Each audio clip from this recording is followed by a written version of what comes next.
Hello friends, electricity chapter का अगला topic है heating effect of electric current. इसमें क्या होता है, हम एक कंडक्टर लेते हैं जिसका रेजिस्टेंस बहुत ज़्यादा हाई हो। कंडक्टर लेंगे जिसका रेजिस्टेंस बहुत ज़्यादा हाई होगा। जब उस कंडक्टर से इलेक्ट्रिक करंट पास होगा तो वो कंडक्टर हॉट होने लगता है और हीट प्रोड्यूस करने लगता है। यही कहलाता है heating effect of electric current. We know that a battery or a cell is a source of electrical energy.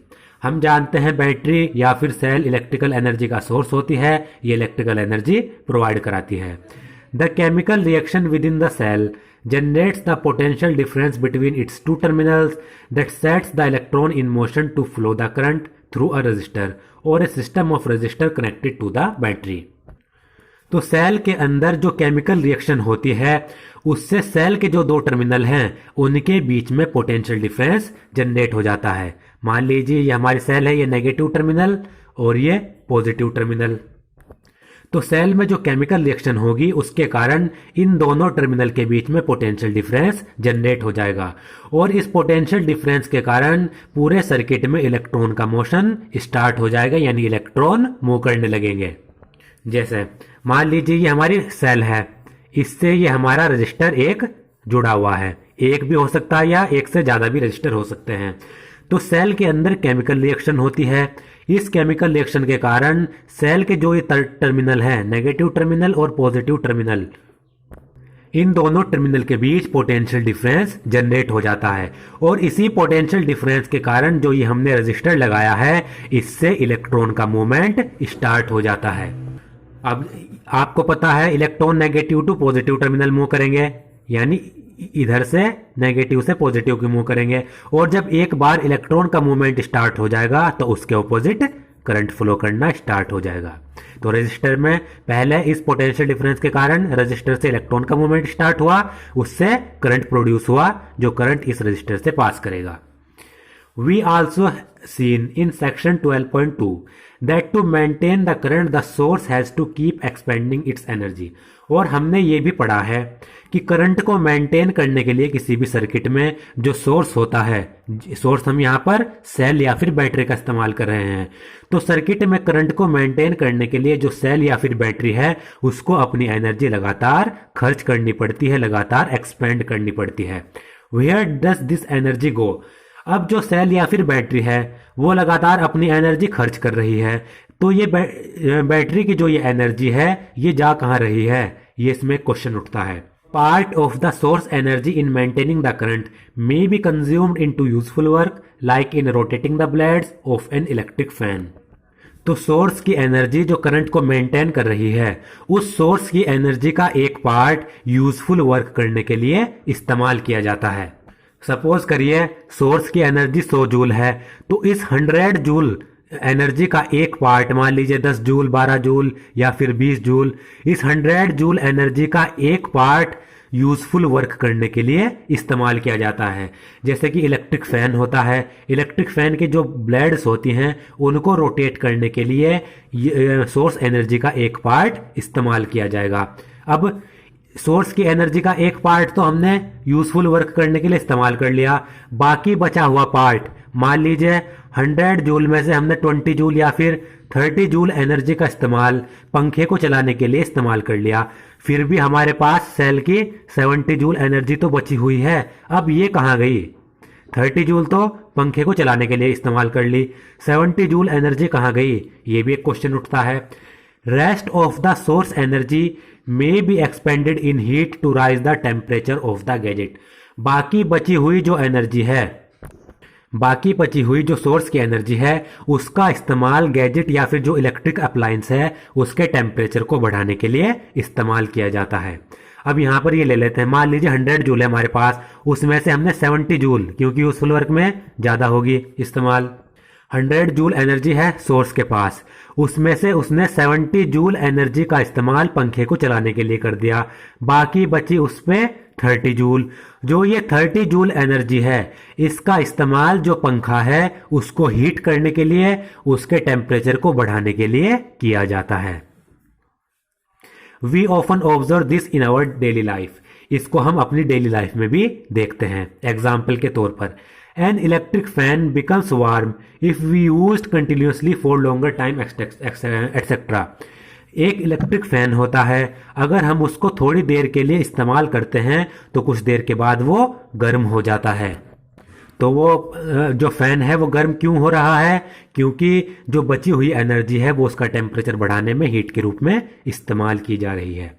On the other hand, if the electric circuit is purely resistive, that is a configuration of resistor only connected to a battery, the source energy continually gets dissipated entirely in the form of heat.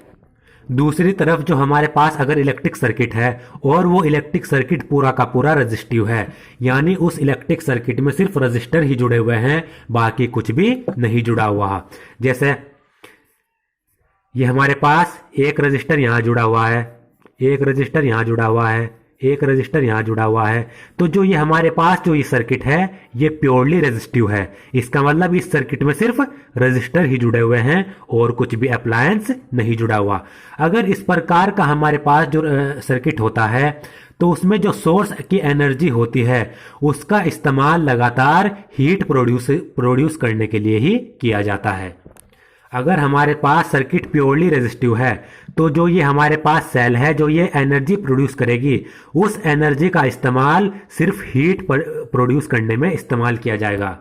यानी जो source की energy है उसका इस्तेमाल useful work करने में इस्तेमाल नहीं किया जाएगा उसका, बल्कि इसकी जितनी भी एनर्जी है, मान लीजिए इसके पास 100 जूल एनर्जी है, तो इस पूरी की पूरी 100 जूल एनर्जी का इस्तेमाल ये जो ये रजिस्टर हैं इनमें हीट प्रोड्यूस करने के लिए ही किया जाएगा। यहाँ पर कोई भी यूजफुल वर्क नहीं होगा और इसे ही हम कहते हैं heating effect of electric current. तो हीटिंग इफेक्ट क्या है? जब भी हमारे पास सर्किट प्योरली रेजिस्टिव है तो जो सोर्स की जो एनर्जी होती है उस पूरी एनर्जी का इस्तेमाल लगातार हीट के रूप में किया जाता है, सर्किट में हीट प्रोड्यूस करने के लिए किया जाता है। यही कहलाता है हमारा heating effect of electric current. This effect is utilised in devices such as electric heater, electric iron etcetera. तो इलेक्ट्रिक करंट का जो ये हीटिंग इफेक्ट है इसका इस्तेमाल डिवाइसेस में भी किया जाता है, जैसे कि इलेक्ट्रिक हीटर में। इलेक्ट्रिक हीटर है उसमें रेजिस्टर्स इस्तेमाल किए जाते हैं, जिससे जब उसमें जो सोर्स की एनर्जी होगी उस पूरी की पूरी एनर्जी का इस्तेमाल हीट प्रोड्यूस करने के लिए किया जाएगा, जिससे ही इलेक्ट्रिक हीटर हीट प्रोड्यूस करने लगता है। ऐसे ही इलेक्ट्रिक आयरन है। Consider a current I flowing through a resistor of resistance R. Let the potential difference across it BV. अब यहाँ पर मान लीजिए ये एक सिंगल रजिस्टर ले लीजिए, इसे यहाँ से ऐसे जोड़ देते हैं, इसे भी ऐसे जोड़ देते हैं। हमारे पास सिंगल रजिस्टर है जिसका रेजिस्टेंस R है। अब मान लीजिए इस रेजिस्टेंस R से जो करंट फ्लो हो रहा है वो I करंट फ्लो हो रहा है और इसके अक्रॉस जो पोटेंशियल डिफरेंस है रेजिस्टेंस के अक्रॉस वो V है। ये हमने माना। Let t be the time during which a charge q flows across. तो मान लीजिए t टाइम में इस रेजिस्टेंस से जो चार्ज फ्लो हुआ वो q चार्ज फ्लो हुआ, क्योंकि यहाँ पर वोल्टेज है, इस वोल्टेज के कारण इस सर्किट में चार्ज फ्लो होगा। तो मान लीजिए t टाइम में इस रेजिस्टेंस से q चार्ज फ्लो हुआ। The work done in moving the charge through a potential difference v is vq. तो चार्ज Q को पोटेंशियल डिफरेंस V के थ्रू मूव कराने के लिए जो वर्क किया जाता है वो कितना होगा? VQ। आपने फॉर्मूला पढ़ा है, पोटेंशियल डिफरेंस होता है V is equal to W/Q। W यहाँ पर वर्क, Q यहाँ पर चार्ज। तो अगर हम यहाँ से वर्क निकालें तो क्या आ जाएगा? Q इधर चला जाएगा, V इंटू Q। तो Q चार्ज को पोटेंशियल डिफरेंस V से गुजारने के लिए कितना हमें वर्क करना पड़ेगा? VQ वर्क करना पड़ेगा। Therefore, the source must supply energy equal to VQ in time t. और आपको पता है वर्क की यूनिट कितनी होती है? जूल होती है, और एनर्जी की यूनिट भी जूल होती है, तो वर्क भी एक प्रकार की एनर्जी ही है। तो इसलिए इसमें कहा गया कि जो हमारे पास सोर्स है उसको VQ के बराबर एनर्जी प्रोवाइड करानी पड़ेगी Q चार्ज को मूव कराने के लिए। अगर इस रजिस्टर से Q चार्ज को मूव कराना है तो जो ये हमारे पास जो ये सोर्स है इसको VQ के बराबर एनर्जी इस चार्ज को देनी पड़ेगी, जब जाकर ये मूव करेगा। ये हमारे पास एनर्जी मिल गई। Hence the power input to the circuit by the source is. तो सोर्स के द्वारा सर्किट में जो पावर दी जा रही है, पावर इनपुट कर रही है, वो पावर कितनी है? आपको पावर का पता है, पावर का फॉर्मूला होता है वर्क अपॉन टाइम। ये आपको याद रखना है, पावर का फॉर्मूला वर्क अपॉन टाइम। और वर्क हमने कितना निकाला? क्यू चार्ज को मूव कराने के लिए जो वर्क किया जा रहा है वो वी क्यू किया जा रहा है। तो वर्क की जगह पर हम क्या रख देंगे? वी क्यू और नीचे टी। तो इतनी पावर देनी पड़ेगी सोर्स को सर्किट में, तब जाकर उसमें जो क्यू चार्ज है वो मूवमेंट करेगा। तो पावर का हमारे पास फॉर्मूला आ गया, power is equal to V Q upon T. और आपने इलेक्ट्रिक करंट पढ़ा होगा, करंट का फॉर्मूला क्या होता है? Charge upon time. तो मैं क्या करूं, इस चार्ज अपॉन टाइम की जगह पर करंट रख सकता हूं। तो पावर का फॉर्मूला क्या हो जाएगा? V into I. ये दोनों पावर के फॉर्मूले आपको याद रखने हैं। Power is equal to V Q upon T is equal to V I. और the energy supplied to the circuit by the source in time T is power into time. अब हमने पावर तो निकाल ली, अब हमें निकालनी है सोर्स कितनी एनर्जी सर्किट को दे रहा है। तो आप देखिए, वर्क आपको पता है एनर्जी होता है, तो यहां से अगर इस वाली इक्वेशन से मैं वर्क निकाल लूं तो work is equal to T इधर चला जाएगा, work is equal to power into time. तो वर्क भी एनर्जी होती है। तो सोर्स टाइम टी में सर्किट में जो एनर्जी सप्लाई कर रहा है वो किसके बराबर होगी? पावर इनटू टाइम के बराबर होगी, that is V I T. अब आपको पता है एनर्जी कितनी आ गई? Power into time. पावर का फॉर्मूला हमारे पास क्या है? वी आई।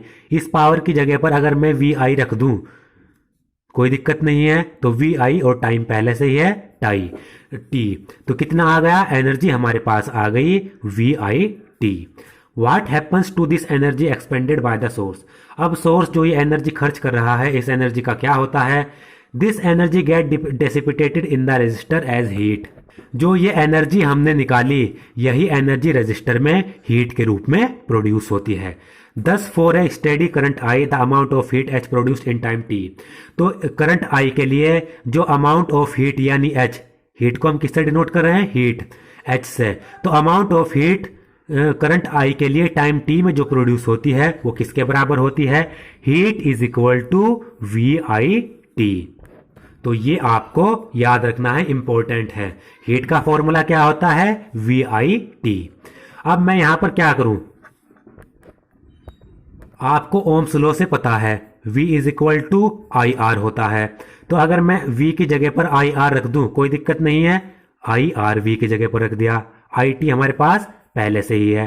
तो हीट क्या हो जाएगा? I into I square, R हमारे पास अकेला है और टी। तो हीट के आपको दो फॉर्मूले याद रखने हैं, heat is equal to V I T, heat is equal to I square R T. ये दो फॉर्मूले इंपॉर्टेंट है। तीसरा फॉर्मूला पावर का, power is equal to V I. ये तीन फॉर्मूले इस टॉपिक से आपको याद रखने हैं। ये हमने ओम्स लॉ लगाया, ओम्स लॉ लगाने के बाद हीट की क्या यूनिट आ गई? फॉर्मूला आ गया I square R T. This is known as Joule's law of heating. यही कहलाता है हमारा Joule's law of heating. The law implies that, Joule's law of heating क्या कहता है?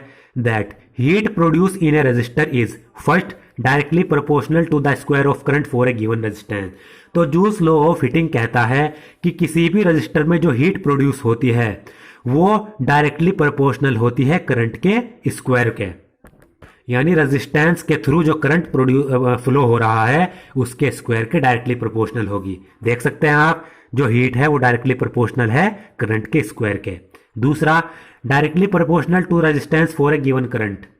जो हीट होती है वो जो हमें रेजिस्टेंस दिया गया है उसके डायरेक्टली प्रोपोर्शनल होती है। तीसरा, directly proportional to the time for which the current flows through the resistor.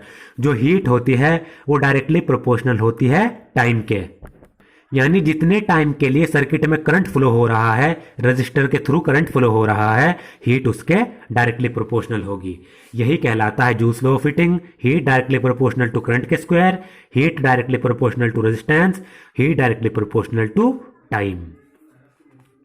In practical situation, when an electrical appliance is connected to a known voltage source is used after calculating equation 12.21 is used after calculating the current through it using the relation I is equal to V upon R.